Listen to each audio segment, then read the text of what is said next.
Let's see how to add columns to your Wix pages. So, what we're going to do is we go here in the Add Elements button and we click this strip.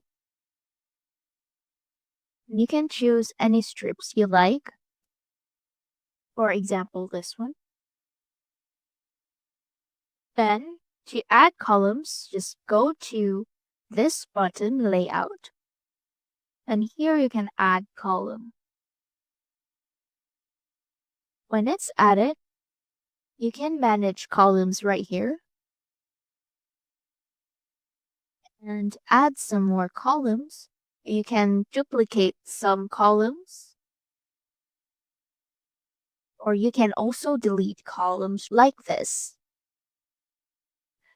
Now when you have columns, you can change their backgrounds. You can have different backgrounds for your columns.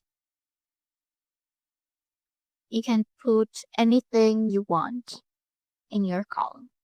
And that's it. That's how to add columns to your Wix pages. See you soon!